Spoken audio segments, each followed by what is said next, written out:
puisqu'on parlait de Thinkerview, on nous demande sur le chat, Sun Tzu, Sky est pas de gauche.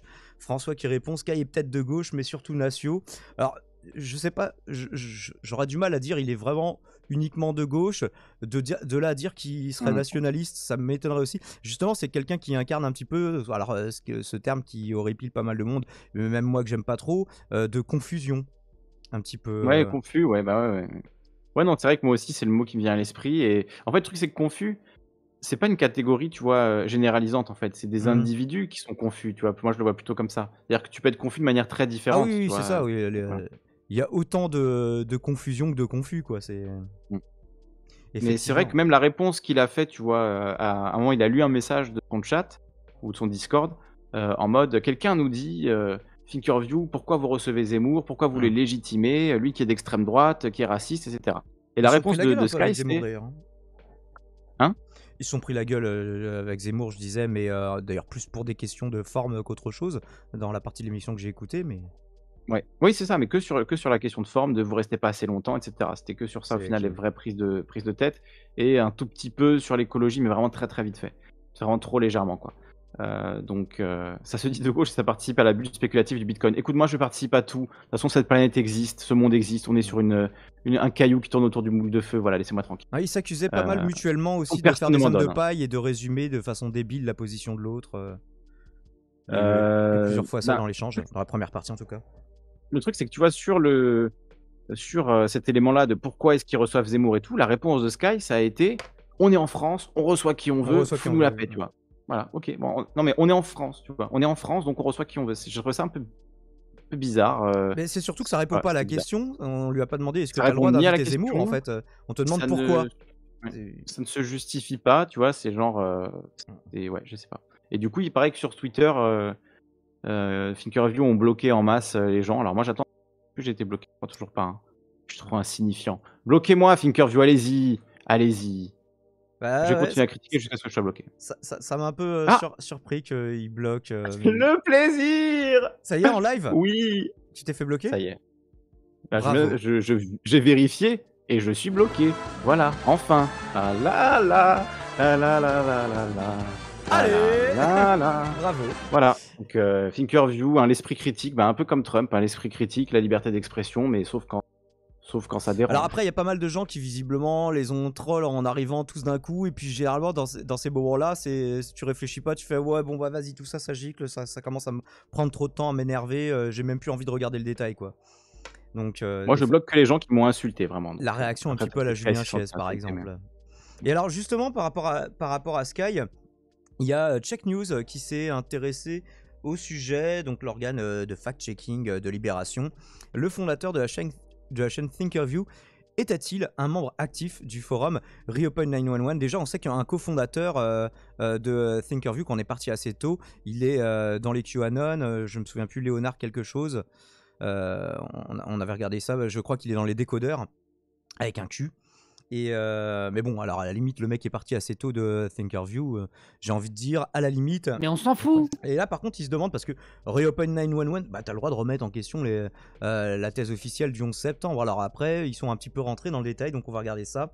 Il aurait été donc un utilisateur régulier actif du forum, qui est jugé conspirationniste. D'ailleurs, il y a un échange assez. Je sais pas s'ils sont conspirationnistes ou pas. Est-ce que si tu te trompes, t'es conspirationniste? Enfin bref. Mais il y a un échange assez intéressant entre Reopen 911 justement sur le 11 septembre avec Samuel Busseret, Mister Sam, justement sur la chaîne de Mister mmh. Sam, si vous souhaitez. C'est en plusieurs épisodes. C'est assez long, mais c'est plutôt intéressant. Et donc vous avez été plusieurs à nous poser la question, donc sur Thinkerview et notamment sur Sky. Celui-ci est accusé depuis plusieurs années d'avoir été un utilisateur régulier du forum du site complotiste Reopen 911 qui remet en cause la version officielle du 11 septembre. C'est le site complotiste Panamza qui l'a le premier relevé, oui, du coup, et en À fait la il référence, se hein, balance des à la doses les uns référence sur les Paname, ça. autres, c'est marrant, dans un article publié en 2017. Qui se cache derrière la chaîne YouTube Thinkerview? Un hacker pro, entre guillemets, on nous disait sur le chat aussi, c'est un hacker pro-israélien de Reopen 911 écrivait à l'époque ce site sur abonnement qui a une obsession particulière pour Israël. Panamza, c'est vrai que je sais pas, ils ont peut-être un Oui. peu disparu, mais peut-être qu'ils ont changé, mais c'est vrai qu'à l'époque, ils étaient un peu sur ce genre de bail. L'information est revenue récemment par le biais d'une série de tweets postés sur le site Conspiracy Watch, aussi appelé l'Observatoire du conspirationnisme et des théories du complot. Nous sommes en mesure d'affirmer que l'intervieweur mystère de la chaîne YouTube controversée Thinkerview, qui se fait appeler Sky, était présent lors de cette rencontre à Paris en début de semaine. Russie, Lavrov. C'est vrai qu'il est... j'ai pas de moyen de le vérifier, mais il est souvent décrit comme étant proche des intérêts russes. Je ne sais pas à quel point, et notamment aussi très proche de RT aussi, pendant une période du moins. Dans les messages postés sur Twitter le 15 novembre, l'association révèle d'abord que le fondateur de Thinkerview était présent 4 jours plus tôt lors d'une rencontre organisée par l'ambassade de Russie. J'ai envie de le mettre du coup. C'est normal en Russie. Même si là c'était l'ambassade. En France là du coup. Oui, bah oui, si c'était l'ambassade. Mais j'avais envie, à chaque fois que j'entends Russie, j'ai envie de mettre ce sample. Entre plusieurs membres de la société civile française et le ministre des Affaires étrangères russe, Sergei Lavrov, justement. Avant de décrire Sky dans son second tweet comme un ancien membre actif du forum de l'association Reopen 911 et proche d'Alix Dreux-Boucard, fondateur de Reopen. Il y a quelqu'un qui nous dit non, mais Sky c'est pas Corben. Alors non. Hein. Corben, c'est un hacker, bidouilleur, gros geek qui tient un blog, si je dis pas de bêtises, hein, qui tient un blog sur la technologie, sur tout ça, et qui est assez au fait. Voilà, il est très pointu sur tout ça. Il révèle souvent des choses dont pas grand monde ne parle, etc. Donc, SO Corben d'ailleurs, mais Corben, il me semble pas du tout que ce soit la même personne. Ils ont un peu le même profil, c'est pas faux, mais c'est pas la même personne. Okay. Corben avait l'air de dire moins nimp niveau tech. Oui, c'est ça, hein, c'est ce qui me semble aussi, Carnil. Hein. Corben était un sponsor de Thinkerview. Ouais, mais ça m'étonne pas parce que c'est un peu le même délire. Il y a un côté genre on va dénoncer les trucs dans la tech qui vont pas, tout ça, d'un angle hacker, machin. Donc voilà, mais non, c'est pas lui. Effectivement, c'est pas la même personne. Thinkerview, ils font genre 20 000 € par mois sur Tipeee. Le truc de ouf. Oui, bah ça a beaucoup de succès, c'est très apprécié. Et il y a plein d'émissions qu'ils ont fait. Ouais. Même si on disait tout à l'heure c'est confus parfois. Moi, ça n'empêche que les émissions sont intéressantes, oui, bien sûr. Moi, en vrai, j'aime beaucoup Thinkerview. Et là, je rigole parce que le format est travaillé sur la forme, sur le fond, c'est bien parce que les gens ont le temps de s'exprimer. Non, il y a plein de qualités. C'est ça, moi les longs entretiens comme ça, c'est ce que je préfère, donc j'aime beaucoup. Là, j'ai été déçu parce que j'aurais aimé que Sky lui pose des questions qui soient un peu moins nulles que un éditorialiste de BFM TV ou un stagiaire de CNews, quoi. En fait, je m'attendais à mieux, quoi. C'est plus une déception qu'une envie de dire « Ah, Thinkerview, c'est à chier, etc. » Parce que moi, dans le fond, j'aime vraiment le concept de Thinkerview, d'inviter quelqu'un, de le laisser parler pendant 3 heures et d'essayer de le mettre mal à l'aise, etc. Pourquoi pas? Moi, il y a plein d'interviews de Thinkerview que j'ai apprécié beaucoup. Là, celle-là était nulle, désolé. Hein. Désolé, c'était vraiment... vous avez laissé 2 heures, enfin 1h36 à Zemmour pour déballer. Moi, je suis persuadé que Sky, c'est l'ours. Ah. Et on avait quelqu'un. Il y a des moments où il essayait de le couper, où il demandait la permission à Zemmour de le couper, et Zemmour disait alors, laissez-moi finir mon développement. Ouais, non, il disait ok, allez-y. Alors finissez votre développement et parlez 6 minutes. Du coup, de plus, il revenait pas dessus. Par contre, c'est surtout ça qui est dommage. Ouais. Donc voilà, moi, je suis vraiment pas un hater de Thinkerview. Je sais qu'il y a des gens à gauche qui détestent Thinkerview, qui les voient comme des confus, etc. Ben, je comprends pourquoi, évidemment. Mais moi, je suis pas du tout un hater de Thinkerview, mais là, je trouve que ils ont laqué. Ils ont complètement laqué. Enfin, surtout Sky, c'est lui qui posait les questions. Si tu fais venir Zemmour, voilà, il a dit en plus, j'ai bouffé du Zemmour pendant 3 semaines. On dirait pas. Non, t'avais des cartouches, ouais. Tu t'es fait manger en fait par Zemmour. Tu l'as laissé faire des tunnels. Tu l'as laissé. Voilà, il n'y a pas eu. Il y a eu plus de. Je trouve que Zemmour, par exemple, était beaucoup plus énervé dans son débat face à Mélenchon. Tu vois. Ouais. Mélenchon a réussi à beaucoup plus le toucher et en parlant, sans trop l'interrompre, etc. En étant plutôt même, d'après moi, un peu trop dans l'écoute même parfois. Mais justement, c'était sa lane aussi à sa façon de gérer le truc, de dire, d'être en mode, moi, je suis le républicain poli qui n'interrompt pas, etc. Et il a réussi à beaucoup énerver Zemmour. Par contre, Sky n'a pas déstabilisé un poil Zemmour. C'est ça le truc. Zemmour, il était dans ses petits souliers. Il avait l'air de vivre sa meilleure vie, oui.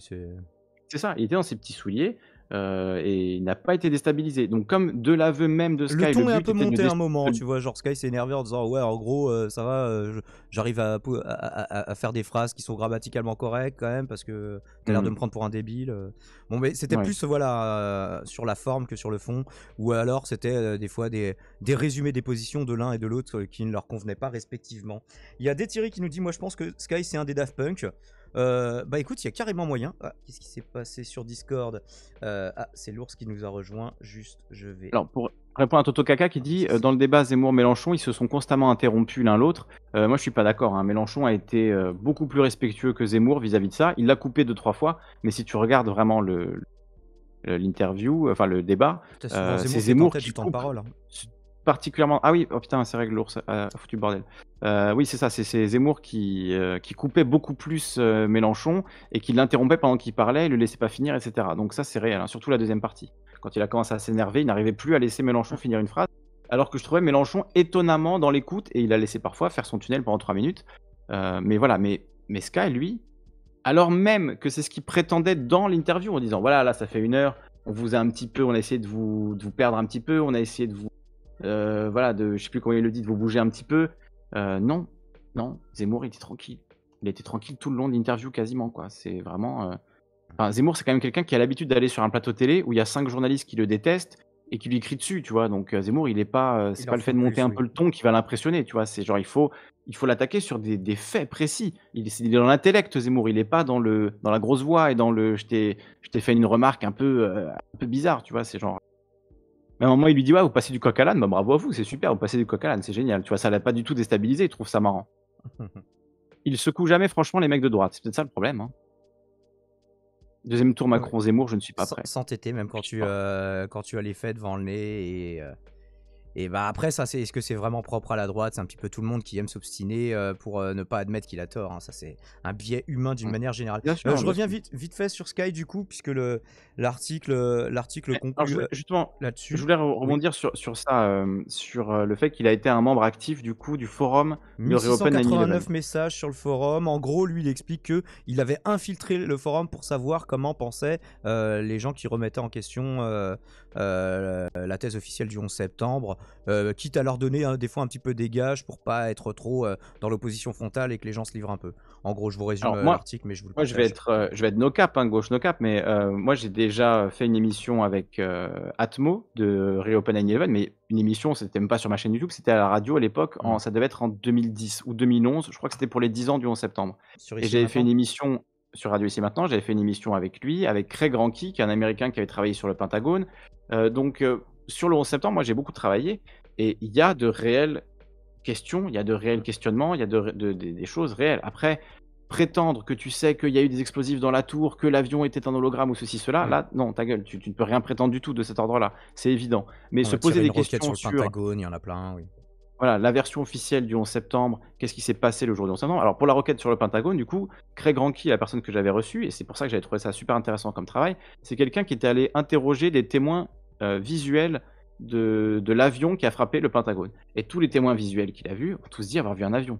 Donc là, lui, la roquette, enfin, et pourtant il était dans les sphères complotistes, entre guillemets, on pouvait le qualifier de complotiste. Mais en fait, il y a des complotistes et il y a des chercheurs, vous voyez, il y a des gens qui se posent des questions et clairement sur le 11 septembre, on n'a pas eu toutes les réponses, on n'a pas eu la transparence et le procès est encore en cours, il va commencer en 2022. Donc vous voyez, on est à 20 ans après le 11 septembre, le procès n'a pas encore commencé. Donc des questions sur le 11 septembre, il y en a énormément et Et je puis il y a trouve des que chercheurs de vérité, mais il y a des trouveurs de véritude aussi. Hein, mais... exactement, bien sûr, il faut savoir faire la part des choses et moi je pense avoir voilà, été dans ce travail d'essayer de faire cette part des choses, d'aller vous regarder tout. Le mec qui parlait de termites, donc l'explosif dans les tours, finalement c'était bidon. Enfin, ouais, il y a beaucoup de choses. Il faut, enfin, le millefeuille argumentatif, il faut se rentrer un peu dedans pour le déconstruire. Et en réalité, le vrai truc dont ni complotiste ni version officielle ne parle, c'est le rôle de l'Arabie Saoudite dans le 11 septembre. C'est ça la réelle question, le réel enjeu qui est toujours aujourd'hui extrêmement mystérieux, extrêmement nébuleux. Pourquoi le rôle de l'Arabie Saoudite dans le 11 septembre n'a pas été remis en question. Donc ça, malheureusement, Libération, tu vois, ils en parlent pas beaucoup, ils font pas des recherches là-dessus, ils font pas des enquêtes là-dessus. Donc moi, je les mettrais un peu dos à dos, les véritudes, comme tu dis, les véritudes, les nous sachons extrémistes qui pensent avoir tout compris et savoir que c'est Israël qui a envoyé des drones télécommandés, etc. Voilà, c'est débile. Mais de l'autre côté, de dire, ah non, finalement, Ceux qui ne veulent pas entendre du tout les thèses c'était alternatives. juste Ben Laden qui était dans sa grotte en Afghanistan et qui a fait ça. Il y a eu aucun. C'est même pas une thèse alternative. C'est vraiment c'est la thèse officielle. Juste, c'est ce qui est rapporté par le FBI et la CIA. Tu vois, dans le rapport sur les financements étrangers des terroristes du 11 septembre.